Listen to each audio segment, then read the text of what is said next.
오늘 히브리서 11장 말씀을 가지고 하나님 말씀을 전하겠습니다. 우리 옆에 있는 분들한테 믿음으로 굳게 쓰십시오 해보실까요? 믿음으로 굳게 쓰십시오. 믿음으로 굳게 쓰십시오. 히브리서 11장은 우리가 참 기독교인들이 참 좋아하는 장입니다. 그렇죠? 믿음장. 믿음을 이 장에서 전체적으로 다 설명하는 것은 아니죠. 하지만 이곳에서 믿음은 이런 것이야 라고 믿음의 한 부분을 강조하는 모습들을 보게 됩니다.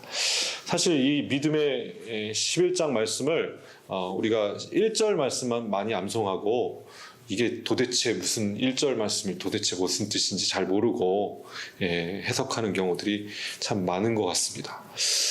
우리 1절 말씀 우리 함께 읽도록 하겠습니다. 1절 말씀입니다. 시작.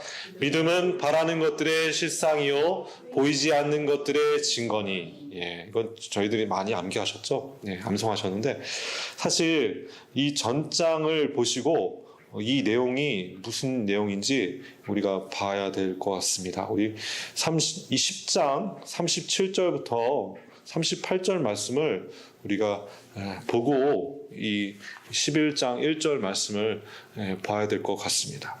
믿음은 이런 것이야 라고 강조하는 것입니다. 우리 37절 말씀 같이 한번 36절부터 37절 말씀 같이 한번 읽겠습니다.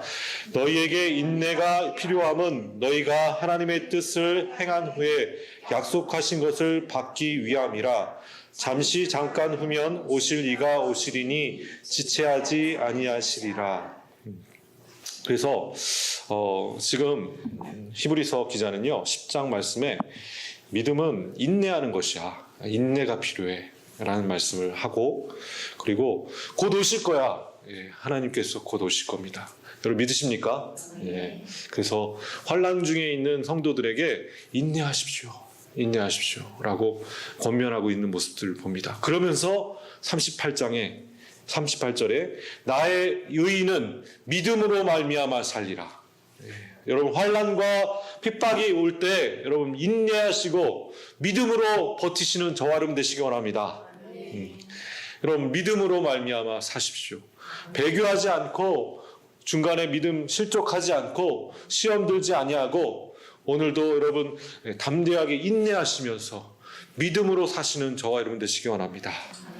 이 말씀이 믿음으로 말미암아 살리라 라는 선포가 나왔고 믿음은 바라는 것의 실상이요 보이지 않는 것들의 증거니 라는 말씀이 나왔습니다.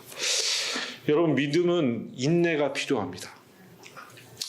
여러분 환난과 핍박이 왔을 때 주의 재림이 언제 올지 언제 오실 건가 여러분 정말 애타게 기다리는데 왜 안 오시는 거야 라고 했는데 여러분 하나님께서 인내하시고 계시죠? 우리도 인내가 필요하지만 하나님도 참 인내하시고 계십니다.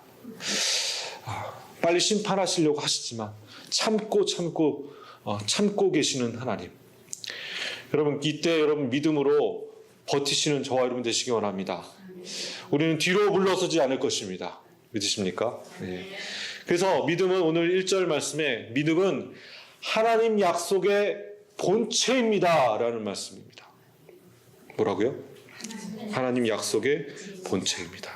바라는 것의 실상요를 제가 해석하면 하나님의 약속의 본체입니다.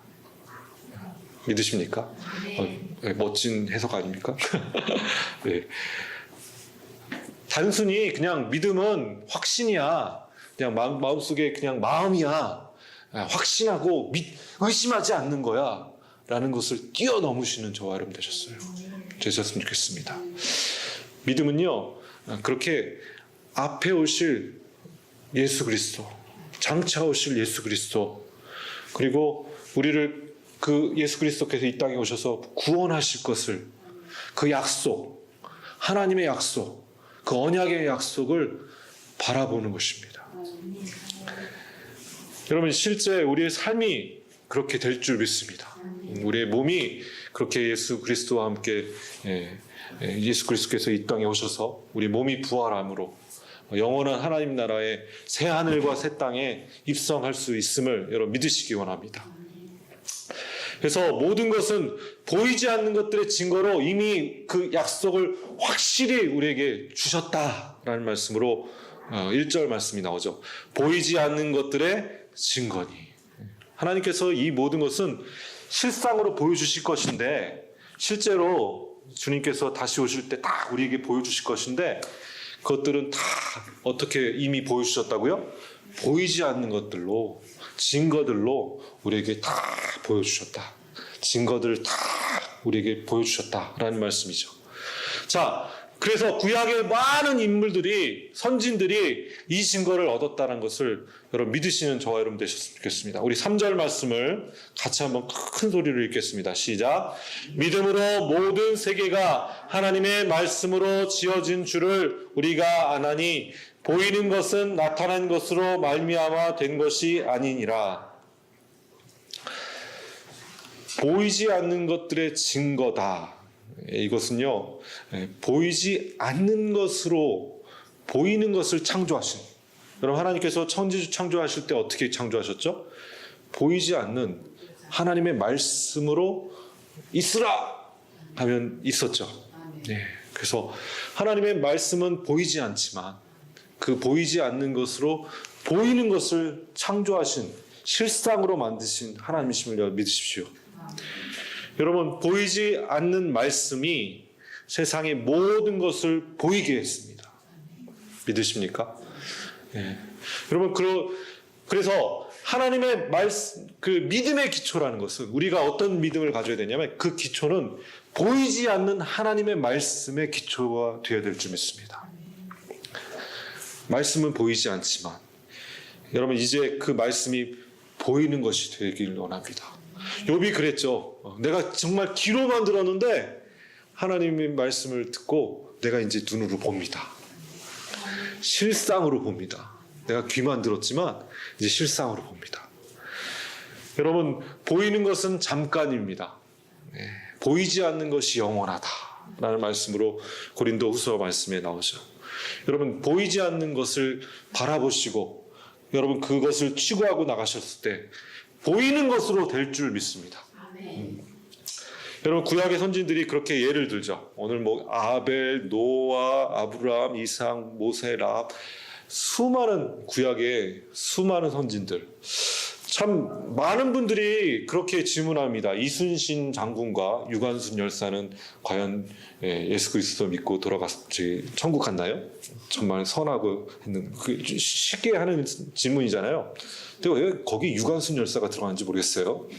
유관순 열사는 예수 믿고 예수 믿으셨네요. 그죠?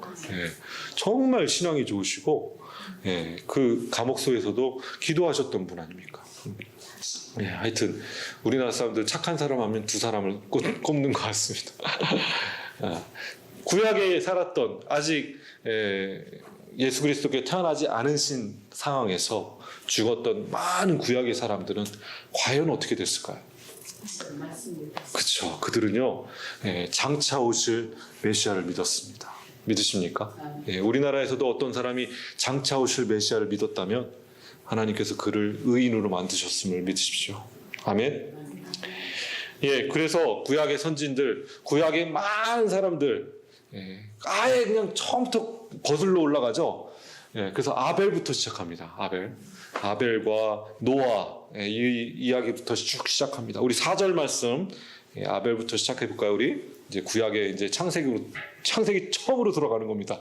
우리 4절 말씀 같이 한번 읽겠습니다. 시작.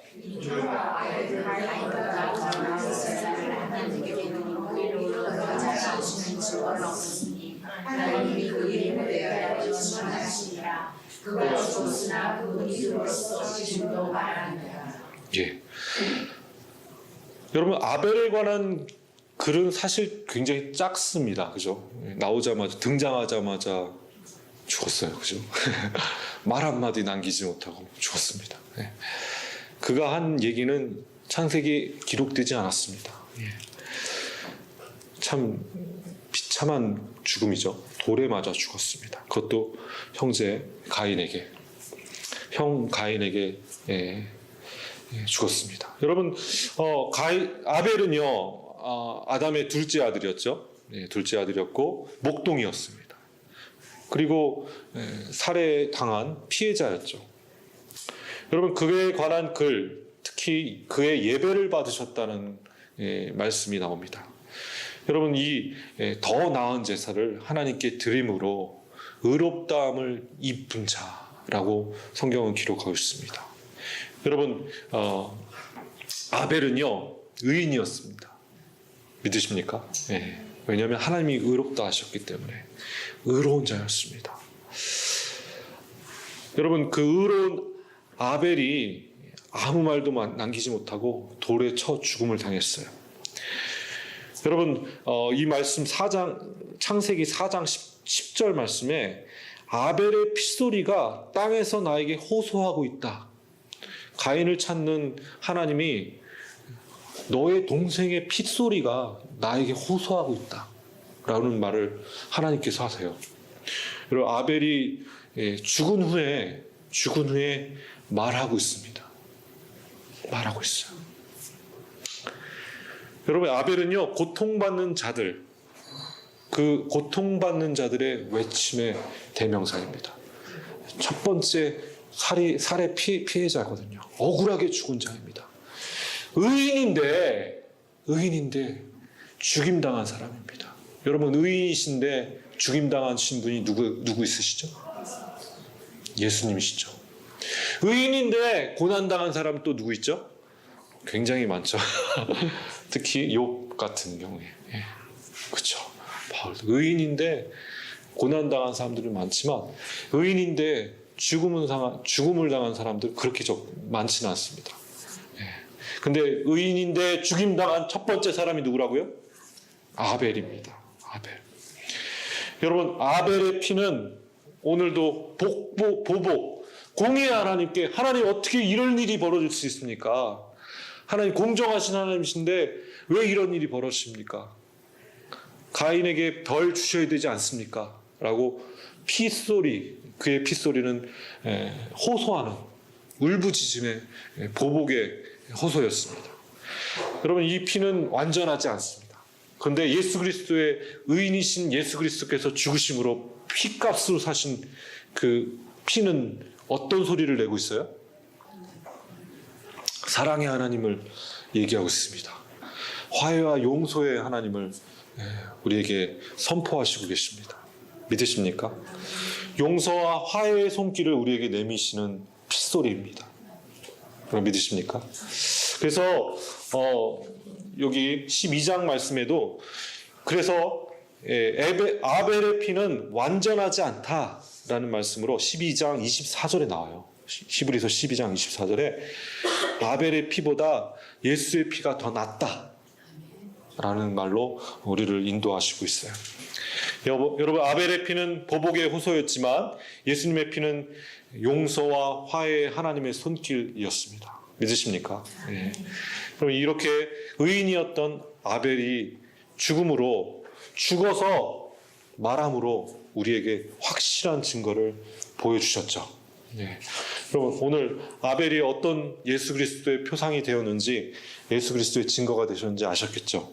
네, 우리 5절 말씀을 같이 한번 읽겠습니다. 5절 에녹으로 넘어가죠. 예, 시작. 믿음으로 에녹은 죽음을 보지 않고 옮겨졌으니 하나님이 그를 옮기심으로 다시 보이지 아니하였느니라. 그는 옮겨지기 전에 하나님을 기쁘시게 하는 자라 하는 증거를 받았느니라. 우리 16절도 같이 한번 읽겠습니다. 시작. 믿음이 없이는 하나님을 기쁘시게 하지 못하나니 하나님께 나아가는 자는 반드시 그가 계신 것과 또한 그가 자기를 찾는 자들에게 상 주시는 이심을 믿어야 할지니라. 여러분, 에녹도 사실 성경에 그렇게 기록이 많이 있지는 않습니다. 그죠? 예, 족보 중에 갑자기 튀어나온 사람이에요. 에녹에 대해서 자세하게 기록되지 않았습니다. 근데 그가 65세의 나이에 무드셀라를 낳습니다. 무드셀라를 낳죠. 무드셀라는 여러분 가장 오래 산 사람이죠. 그죠? 예, 몇 살 살았죠? 969살. 예. 인간의 수명 중에 가장 오래 산 사람 969살. 무드셀라. 여러분, 무드셀라라는 이름의 뜻은 뭐라고 혹시 들으셨나요? 하나님이 그 사람 무드셀라가 죽는 그날, 네가 죽는 날 심판하리라는 뜻을 그 안에 포함하고 있다고 합니다. 여러분, 969살 인간이 살 수 있는 최대 수명이었어요. 그 당시. 그 최대 수명에 하나님께서 인내하시고 기다리셔서 무드셀라가 죽는 그 순간에 세상을 심판하셨죠. 노아 홍수 때 누가 죽었다고요? 무드셀라가 죽었어요. 무드셀라가 죽는 날 하나님이 심판하는 날이었습니다. 제 생각에는 하나님이 홍수 심판이 있기 전에 죽지 않았을까? 그죠? 무드셀라가. 여러분, 에녹은요 그렇고 그런 삶을 살았어요 원래. 근데 하나님께서 아들을 주셨는데 그 아들을 이름을 얘 죽으면 하나님 심판하실 거야 라는 이름으로 지으라고 했어요. 그때부터 에녹은요 무려 300년 동안 하나님과 동행하는 삶을 살았습니다. 다른 삶을 살았습니다. 완전히 다른 삶을 살았습니다. 이전의 삶과 완전히 다른 하나님과 동행하는 삶을 살았습니다. 여러분, 그렇게 하나님 동행하시는 삶을 사시기를 원합니다. 예. 그렇게 하나님과 동행하는 삶을 살면 하나님이 가라 그러면 가고, 예. 멈추라면 멈추고, 예. 하나님이 간 만큼만 가고, 하나님 뜻이 아니면 내가 절대 그 일 하지 않고, 그 하나님과 동행하는 삶을 살면 하나님이 어떻게 하신다고요? 하나님 기뻐하신다고요. 아멘. 여러분, 믿음이 없이는, 이건 뭐라고요? 믿음이 없이는 하나님을 기쁘시게 못한다 라고 말씀하고 있습니다. 우리도 여러분 하나님과 동행하여서 하나님 기쁘시게 하시는 저와 여러분 되시기 원합니다. 그것은요 믿음이 필요합니다. 근데 어떤 믿음이요? 그 믿음을 이야기하고 있죠. 하나님이 계신 것과, 뭐라고요? 하나님이 계신 것과 그가 자기를 찾는 자들에게 상 주시는 이심을 믿어야 할지니라. 여러분, 하나님께서 이 땅에 살면서 동행하면은 하나님께서 물질적 축복을 주시는 그 상을 얘기하는 걸까요? 이 상은? 아닐 거예요, 아마. 예. 그죠? 에녹이 그걸 바라고 살았다면은 하나님 심판하실 무드셀라의 그 계명을 듣고 하나님 300년 동안 동행하지 않았겠죠. 그러니까 장차 하나님 우리를 부르셔서 하나님 나라에 들어가는 그 상, 하늘나라에서 받을 그 상, 여러분 그 상을 바라보고 살았던 것이에요. 에녹은 그랬습니다. 여러분, 그래서 에녹은 결국엔 어떤 상을 받았냐면요, 들려 올라가는 삶을 살았습니다. 부활의 삶을 하나님께서 선물로 주셨습니다. 이거 쉬운 일 아니죠, 그죠? 들려 올라갔습니다. 승천하였습니다. 어떻게 들려 올라갔는지는 잘 모르겠지만 성경에는 뭐라고 얘기했냐면 옮겨졌다라고 성경은 기록하고 있어요. 여러분, 우리 모든 우리 성도님들 다 이 상 다 누르셨으면 좋겠습니다. 아멘. 에녹처럼 다 옮겨주시는 저와 여러분 되셨으면 좋겠습니다. 옮겨지는 삶, 이사가는 삶, 우리의 몸이 부활하는 삶, 여러분 그 삶을 다 받으실 거라고 확신하십시오. 그 믿음으로 사십시오. 여러분, 에녹이 그 상을 받았어요.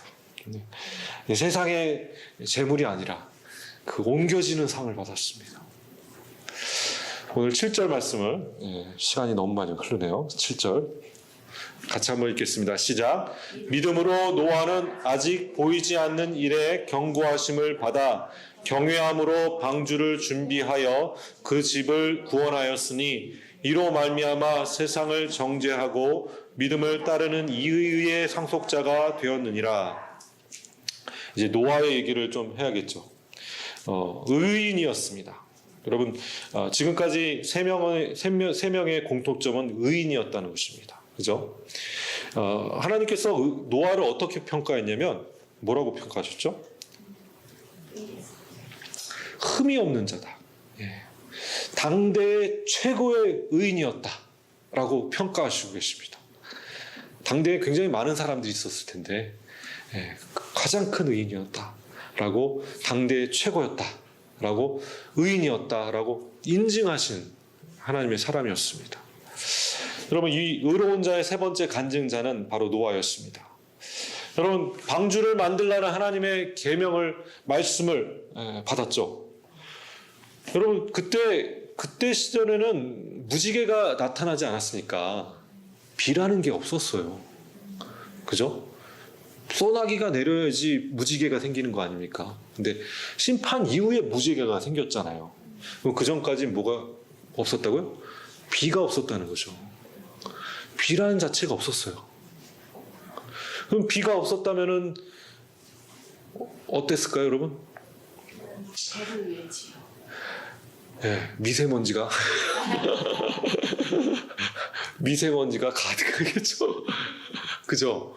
지금 비 좀 내렸으면 좋겠지 않으세요? 비만 쫙 한번 내려서 싹 씻겨갔으면 좋겠다는 생각이 막 들지 않으십니까? 요즘 너무 막 쾌쾌하고, 그죠?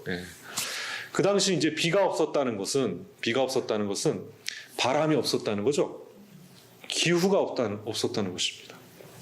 구름이 없었다는 거예요. 비가 없었다는 거, 구름이 없었다는 거고, 구름이 없었다는 것은 바람이 없다는 거죠. 그러면 인간들은 열심히 육식을 하려고 불을 피고, 뭐 철을 만들고 이러면서 온갖 불을 피면서 뭐 미세먼지를 날렸을 텐데, 여러분, 그 미세먼지가 어떻게 됐을까요? 계속 그 자리에 머문 거예요. 마치 지금과 같처럼.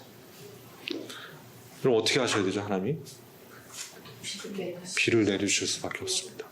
인간들을 살리려고 하신 거죠. 그렇죠. 살리려고 해요. 살리려고. 인간들을 새로운 새 하늘과 새 땅으로 만드시려고 뒤집어 엎으실 수밖에 없었습니다. 그죠? 근데 노아는 사실 비를 본 적도 없는데 하나님이 방주를 그것도 산에다가 지으라는 거예요. 황당했죠. 하지만 하나님 그 말씀을 순종했습니다. 그리고 열심히 방주를 지었습니다. 여러분, 그 방주 지은 이 노아가 오늘 7절 말씀에 믿음으로 노아는 아직 보이지 않는 일에 경고하심을 받아서 경외함으로 방주를 준비하였다 라고, 경외함으로. 여러분, 이 경외함이 굉장히 중요할 줄 믿습니다. 우리 하나님을 무서워할 줄 아셔야 됩니다. 아멘. 하나님이 사랑의 하나님이고 용서의 하나님이고 다 용서하시고 그냥 다 그러실 것 같죠? 아닙니다. 공의의 하나님이시기 때문에 반드시 죄값을 치르시게 하십니다. 뿌린 대로 거두게 하십니다. 믿으십니까? 그래서 결국에는 경외함으로 바라봤던 노아의, 다른 사람들은 그 하나님의 경고의 말씀을 다 들었을까 안 들었을까요? 들었겠죠. 노아의 방주가 그렇게 크게 지어지고 있는데 세상 사람들이 몰랐을까요, 여러분? 그때는 언어도 하나였어요, 여러분. 바벨탑 이전 사람 아닙니까? 언어도 하나였기 때문에 금방 노아의 방주 지어지는 모습 다 보고, 노아가 한 얘기 다 들었는데도 불구하고 하나님을 경외하지 않았습니다. 하나님을 무서워하지 않았어요. 그리고 잘 먹고 잘 살았습니다. 시집가고 장가 들었습니다. 하나님의 아들들이 세상의 도시의 여자들, 사람들의 딸들하고 결혼해서 믿음의 계보가 끊어지는 일이 벌어졌어요. 여러분, 이 계보가 끊어지면 더 이상 하나님께서 예수 그리스도 구세주를 보내실 수 있습니까? 없습니까? 없었어요. 그래서 인간을 살리시려고, 여러분, 무드셀라 969살 충분히 살았습니다. 그죠? 그 당시 사람들은요, 충분히 살았어요. 충분히 살았어요. 하나님 왜 이렇게 잔인하게 다 쓸어버리셨습니까? 라고 질문하는데, 여러분, 충분히 그들은 경고를 받았고, 그 하나님을 두려워하지도 않았고, 그리고 충분히 살았어요. 그리고 그 노아의 홍수가 없었으면 지구는 존재하지 않습니다. 다 죽을 수밖에 없는 상황이었어요. 하나님이 살리시려고 여러분 노아의 가족을 살리셨음을 여러분 믿으시기 원합니다. 여러분, 그렇게 반주를 준비하였던 순종의 노아에게 그 집을 구원하시는 역사가 일어났습니다. 아멘. 그래서 하나님이 이로 말미암아 노아가 그렇게 순종하지 않고 그 집을 구원하지 않았더라면 하나님이 세상을 정죄할 수가 없었어요. 믿으십니까? 예. 그냥 내버려 두실 수밖에 없었어요.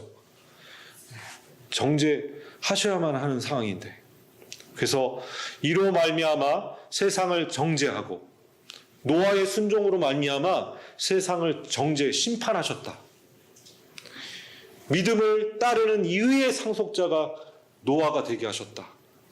그 노아의 후손을 통해서 하나님이 메시아를, 모든 사람들을 살릴 수 있는 메시아를 보내주신다. 그 의의 상속자가 되었다라는 것을 고백하고 있습니다. 여러분, 그 다음에 아브라함과 사라, 그리고 이삭과 야곱, 이 네 명의 특징은 순종의 사람들이었다라고 고백하시는 여러분 되셨으면 좋겠습니다. 그 전까지는 어떤 사람들이었다고요? 의로운 사람들이었습니다. 의로움을 여긴, 하나님께서 의롭다, 의인이다라고 하는 사람들이었고, 이제는 어떤 사람들이라고요? 순종의 사람들이었다. 여러분, 이 순종의 사람들은 어떻게 하나님께서 이끄셨냐면 하나님의 약속의 땅으로 그들을 이끄셨습니다. 여러분, 이제는 예수님께서 이 땅에 재림하실 때 반드시 어디에서 재림하실지 그 장소가 예비되고 준비되는 과정들을 우리가 지금 아브라함부터 보는 거죠. 그 친척 아비집을 떠나 내가 지시한 땅으로 가라. 가나안 땅으로 가라는 것이죠. 아멘. 자, 그 땅은 왜 하나님께서 지시한 땅이십니까? 그 땅은 약속의 땅이죠. 그 땅이 왜 중요합니까? 예수님께서 오실 땅이거든요. 성취할 땅이거든요. 그곳에서 제사를 드릴 땅이거든요. 그곳에서 산 제사로 이 땅에 오셔서 자기의 피로 산 제사를 드릴 대제사장이 되실 그 장소거든요. 그리고 장차 예수 그리스도께서 다시 오실 곳이거든요. 그 땅을 누가 예비하기 시작했다고요? 아브라함부터 시작했어요. 우리 8절 말씀을 같이 한번 또 읽겠습니다. 8절 시작. 순종하여 장래의 유업으로 받을 땅에 나아갈새 갈 바를 알지 못하고 나아갔으며, 9절도 같이 읽겠습니다. 믿음으로 그가 이방의 땅에 있는 것 같이 약속의 땅에 거류하여 동일한 약속을 유업으로 함께 받은 이삭 및 야곱과 더불어 장막에 거하였으니. 여러분, 아브라함은 그 친척 아비집을 떠났습니다. 그 땅은 사실 비옥한 땅이었고 메소포타미아 정말 평야였습니다. 비옥한 땅이었죠. 도시였습니다. 그 도시를 떠나가지고 이제 어떤 삶을 사냐면 목축업을 하면서 광야에서 장막 치고 사는 떠돌이 생활을, 나그네 삶을 살기 시작하는 것이죠. 여러분, 인생은 여러분 나그네 길입니다. 믿으십니까? 네. 누가 그걸 불렀죠? 최희준. 그렇습니다. 최희준. 제가 소천하셨죠? 네. 네. 인생은 나그네 길. 여러분, 우리는 다 나그네 인생을 사는 것입니다. 아멘. 그래서 우리는 다 외국인입니다. 네. 네. 외국인일 뿐만 아니라 나그네 인생을 사는 사람입니다. 사실 그 집을 떠나서 아브라함이 그 길을 가라 했을 때 참 황당했겠죠. 근데 막 바리바리 싸들고 나올 수도 없었고 그냥 터벅터벅 나왔어요. 정말 하나님 살려주세요 라고 하는 기도가 팡팡 나왔겠죠. 그죠? 근데 마침 이렇게 다 약속의 땅에 왔어요. 왔는데 아브라함이요, 아직 믿음이 완벽하진 않았습니다. 그래서 흉년이 드니까 바로 애굽 땅으로 내려갔습니다. 약속의 땅에서 벗어났습니다. 벗어나면 돼야 안 돼요? 안 되는데 애굽 땅에 내려가요. 가가지고 또 사례 그때는 사라가 아니라 사례였죠. 사례가 너무 이쁜 거예요. 너무 이뻐가지고 사람들이 막 난리가 났어요. 여러분 사례라는 뜻은 뭔지 아세요? 사례? 공주라는 뜻입니다. 공주. 네, 공주라는 공주.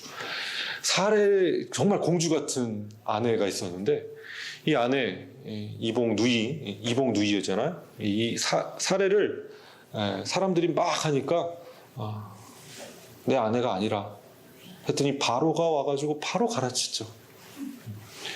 그때 여러분 하나님께서 바로를 혼내셨어요? 아브라함을 혼내셨습니까? 왜 바로를 혼내셨죠? 그거 좀 말이 안 되지 않습니까? 바로가 뭐가 잘못했다고? 이쁜 예? 왕의 권위. 예. 왕의 권위가 있어서 예. 권위로 그 여자를 뺏어서 거의 아브라함이 갖다 바쳤습니다. 그죠? 하나님 예. 두려워서겠죠. 하여간 두려워서 막 선물까지 갖다 줬어요. 바로 입장에서는 참 억울합니다. 선물까지 주고 예, 다 대가를 지불하고 그리고 데리고 오는 건데 그것도 왕비로 만들려고 한 거잖아요. 예.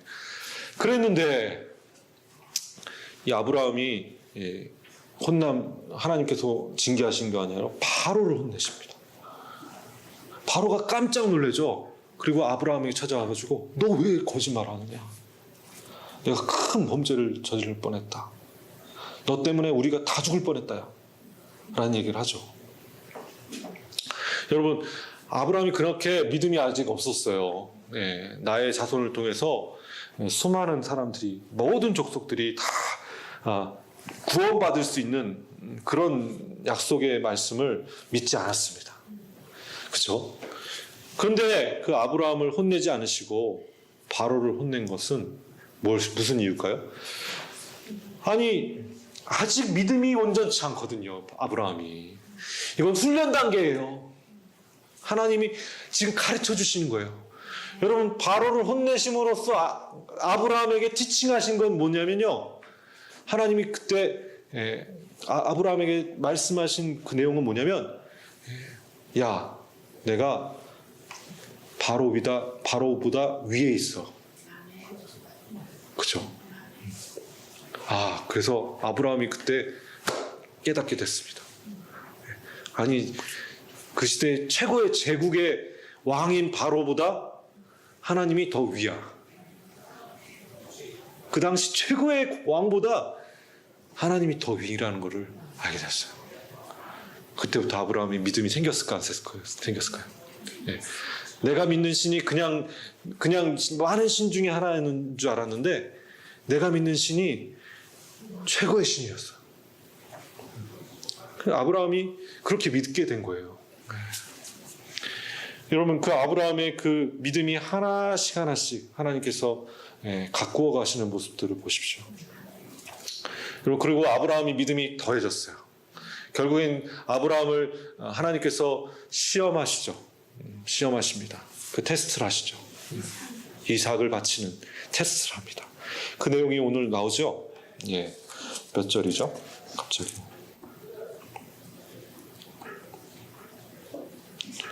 예, 17절 말씀 같이 한번 읽겠습니다. 좀 많이 넘어갔네요. 시작. 아브라함은 시험을 받을 때에 믿음으로 이삭을 드렸으니 그는 약속들을 받은 자로 돼 그 외아들을 드렸느니라. 예, 그 외아들을 드리는 믿음의 발걸음을 옮겼습니다. 아침에 딱 일어났을 때 하나님께서 분명히 이삭을 바치라는 말씀을 모리아 산에 근처에 가서 한 산에 가서 모리아 땅에 가가지고 네 아들 외아들 이삭을 바쳐라 라고 해서 아침에 딱 일어나가지고 사라한테 가가지고 상의했나요? 예, 바로 짐 싸가지고 종들하고 같이 떠났죠. 예, 저희 땔감만 준비하고 바로 떠났습니다. 근데 여러분 그 과정 가운데 제가 좀 발견한 것은 뭐냐면 종들을 이제 잠깐 놓고 이제 아들과 둘이 길을 떠나지 않습니까? 그때 종들에게 한 얘기가 내가 제사를 드리고 번제하고 다시 돌아오는데 우리가 함께 돌아오리라 라고 종들에게 얘기합니다. 자, 이때 아브라함이 가서 이삭을 죽이려고 간 건가요? 죽여서 번제 드리고 그냥 죽여버리고 그냥 홀로 돌아오려고 한 건가요? 아니죠. 이삭을 데리고 오려고 했어요. 다시 살아날 줄 알고. 그렇죠. 오늘 본문 말씀에 그가 왜 이삭을 바쳤는지, 그의 세계관이 뭔지, 그의 인생관이 뭔지, 그가 바라보고 믿음을 가지고 있었던 그 믿음이 뭔지 오늘 정확하게 나오고 있죠. 예, 우리 한번 19절 말씀을 같이 한번 읽겠습니다. 시작. 그가 하나님의 능히 이삭을 죽은 자 가운데서 다시 살리실 줄을 생각한지라. 비유컨대 그를 죽은 자 가운데서 도로 받은 것이니라. 예, 죽이려고 했지만 하나님께서 말리셨죠. 그래서 양을 준비하셨지만, 순양을 준비하셨지만, 만약 그 일이 벌어져도 그 이삭을 하나님께서 어떻게 하신다고요? 살리실 것을 그는 믿었습니다. 여러분, 부활신앙을 여러분들 다 가지시는 저와 여러분 되셨으면 좋겠습니다. 우리도 주를 위해 죽는다면 주님께서 우리를 살리실 줄 믿습니다. 여러분, 이 아브라함의 그 삶의 세계관, 하나님께서 나를 살리실 것이고 부활시키실 것이고, 내 이 삶은 그냥 나그네의 삶이고, 이 삶은 그냥 외국인의 삶이고, 장차 하나님 나를 영원한 하나님 나라로 입성하실 것이라는 것을 그는 믿음으로 알았고, 또 이삭도 순종하였습니다. 여러분, 이삭은요 이미 컸어요. 반항할 수 있었을까요, 없었을까요? 충분히 반항할 수 있었습니다. 근데 이삭의 마음은 자원하는 마음으로 그 번제단 위에 올라갔습니다. 그죠? 여러분, 예수님은 십자가에 달리실 때 자원함으로 올라가셨습니다. 믿으십니까? 하나님의 뜻이지만 내가 하나님 뜻에 순종해서 자원함으로 십자가에 달리셨어요. 이삭도 그렇게 자원함으로 그 번제단 위에 올라갔습니다.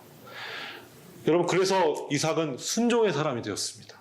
그 아버지가 순종하는 모습을 보았고, 또 그 모리아산의 경험을 때문에 내 삶이, 이 삶이 전부가 아니라는 것을 믿었고, 그 삶이 전부가 아닌 것을, 곧 부활할 것을 믿었고. 여러분, 믿음은 그렇게 바라는 것의 실상입니다. 뭘 바라본다고요? 장차 오실 예수 그리스도를 바라보십시오. 대제사장이신 예수 그리스도. 여러분, 믿음은 그렇게 바라는 것의 실상이십니다. 아멘. 보지 못하는 증거를 오늘 말씀을 들으심으로 받으시고, 장차 그 말씀의 언약이 성취될 것을 눈으로 확인하십시오. 여러분, 이것이 오늘 우리의 살아가야 될 믿음임을 오늘 말씀을 통해서 결단하시는 저와 여러분 되시기 원합니다. 같이 한번 기도하겠습니다.